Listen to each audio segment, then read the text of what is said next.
Rekonštrukcia železnice pod Tatrami v úseku Poprad-Tatry-Vydrník sa zaradila medzi strategické investície štátu. Potvrdila to vláda. V Poprade v súvislosti s modernizáciou železnice očakávajú dočasné dopravné peklo na cestách. Vo Vydrníku a Gánovciach zase vplyv na kvalitu života obyvateľov.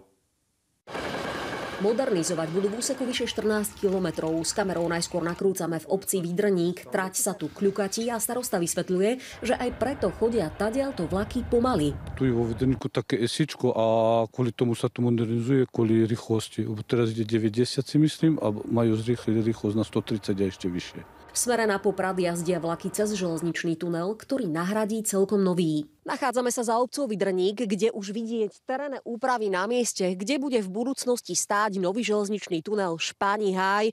Bude mať dĺžku 700 metrov a pre túto železničnú trať bude strategický. Chvála Bohu, aj na nás dopadlo to šťastie, že niečo sa robí vo Vydrníku. Výrubom stromov sa začali prípravné práce na rekonštrukciu železničnej trate aj tu v Gánovciach pri Poprade. Tu však majú z rekonštrukcie obavy. Železničná trasa sa bude meniť. Odklonia ju, aby zmiernili železničný oblúk. Je preto potrebné vybudovať mimourovňové križovanie, nový zárez a železničnú estakádu o dĺžke približne 500 metrov, čo môžeme považovať za veľký zásah do územia obce. Najväčšie komplikácie ale očakávajú priamo v Poprade. Na rekonštrukciu železnice v meste paradoxne roky čakajú a má zmierniť zápchy. Súčasťou projektu je totiž aj rozšírenie cesty pod železničným mostom na štvorpruhovú. Rekonštrukcia si však vyžiada jej úplnú záveru. Z toho dôvodu sa zatvorí celá cesta 1. mája, takže v Poprade vznikne tak veľa problémov, že aj ja mám z toho strach, pretože samozrejme zasiahne to všetkých nás. Ale myslím si, že za rok a pol, tak ako nám sľubujú, že to bude trvať rok a pol, verím, že to ozaj dodržia, to bude stať za to. Pomôcť má nový grafikon mestskej dopravy a obchádzky. S tým sa musí rátať. Keď to pomôže ľuďom v Poprade, tak si myslím, že to bude super.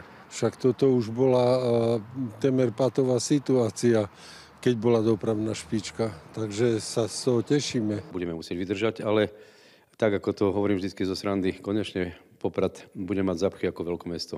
Rekonštrukcia železničnej trasy Poprad-Tatry-Vydrník má zvýšiť technickú úroveň a využiteľnosť trate, kapacitu, rýchlosť, komfort prepravy, bezpečnosť vlakovej prevádzky a znížiť dosah na životné prostredie. Investíciu za viac ako 440 miliónov chcú ukončiť vo všetkých úsekoch v novembri 2028. Ivana Radkovská, Slovenská televízia.